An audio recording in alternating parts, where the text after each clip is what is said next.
Batman vs. Robin is a continuation of what the story started in Son of Batman, with his storyline with his mother Talia, and now Bruce trying to rehabilitate Damian from what he learned from the League of Shadows and trying to make him into a respectable human being. Shut up, damn you, or I'll tear your heart out.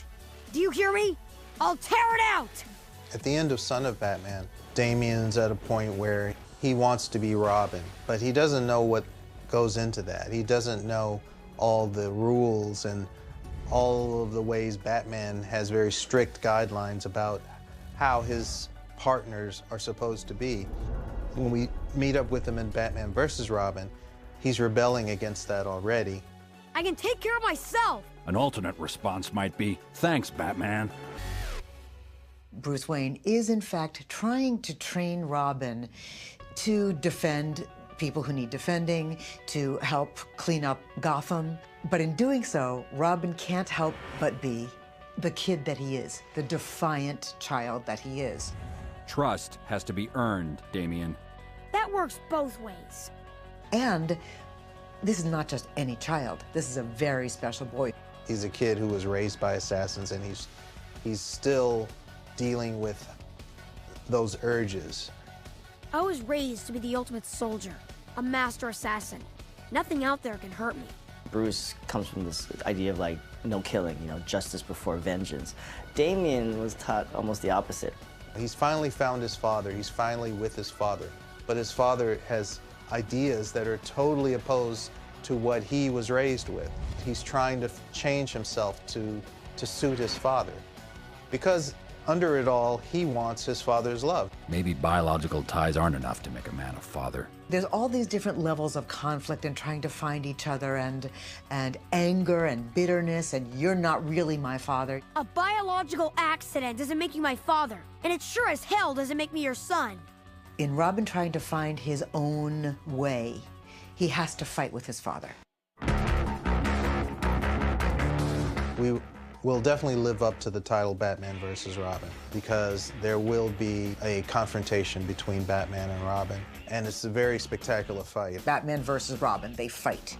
I think, we do some of the best fight choreography I've ever done. Our fans who like physical action will be very pleased with this movie. Underneath the fight is a very real tension between them. It's an emotional tension. It's a tension that has to do with their relationship as father and son. So it's not only about the choreography of the fight, which is spectacular. It's about why they're fighting. How can I ever be the son you need me to be when I don't even know who I am? Batman has to deal with, how do I raise this kid as my own? How do I steer him in the right direction? And he's always at odds of what he thinks Damian should be and what Damian will eventually be.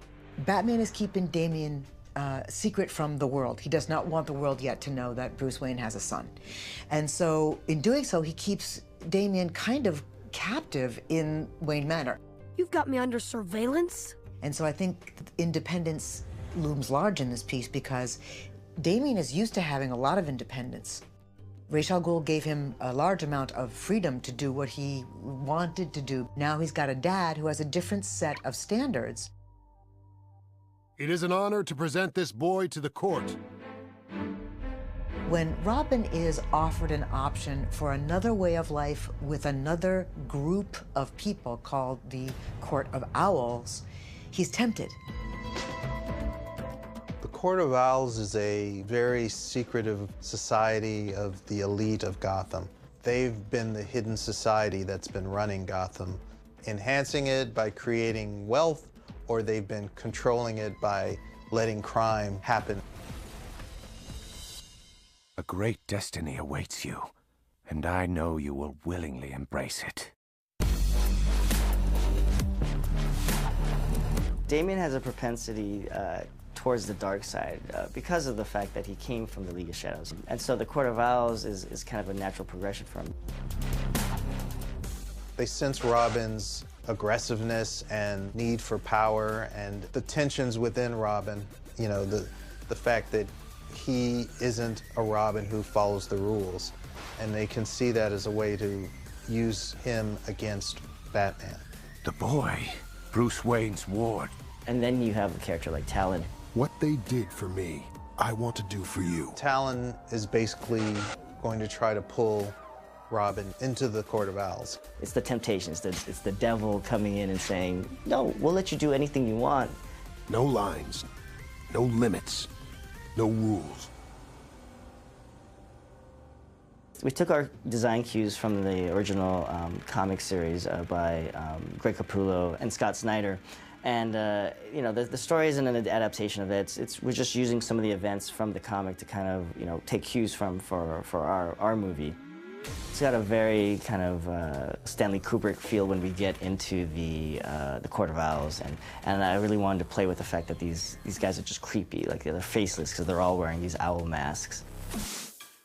Even their technology, I tried to make it feel more Jules Verne steampunk feel because, you know, they've been around for, you know, centuries, and I wanted to make sure there's a clear delineation between Wayne Tech and the Court of Owls.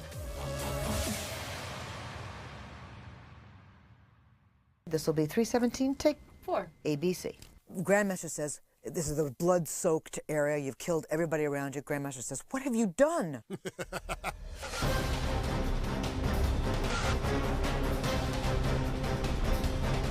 The choice you make tonight will define you for the rest of your life.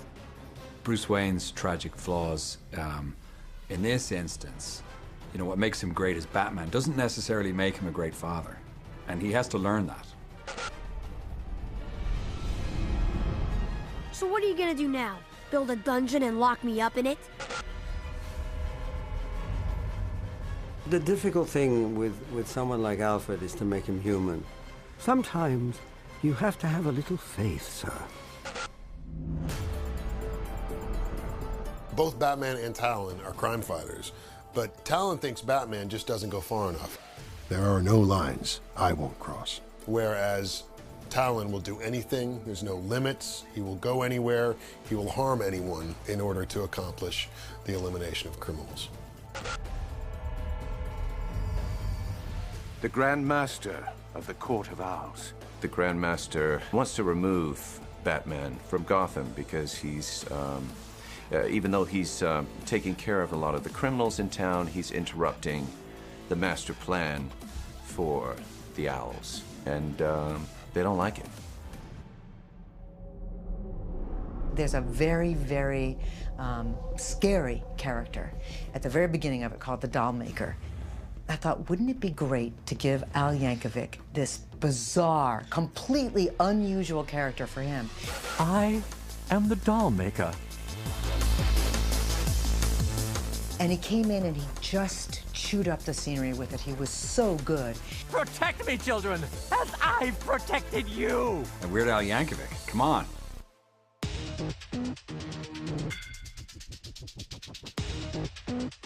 There's all these levels of things going on. There's the personal stories, there's the much more huge, violent stories, there's the control of Gotham, there's individual egos. There's a lot to be had in this particular movie. When Damian Wayne finally grows up and becomes the villain or the hero he will eventually be, Gotham will never be the same. There's not another child on Earth like Damian Wayne. He's going to go through a journey through Batman versus Robin, where we don't know if he's going to come out all right at the end. He's going to do some things that will test his relationship with Batman. Ultimately, it's a character piece. It's about a father trying to find a way to lead his son onto the right path and not turn into a monster. It's about the son who wants to become, you know, the person he wants to be, whether that is the monster or the hero. And finally, it's about independence. You know, it's about, you know, being yourself and knowing your own path, whether it's to the light or to the dark.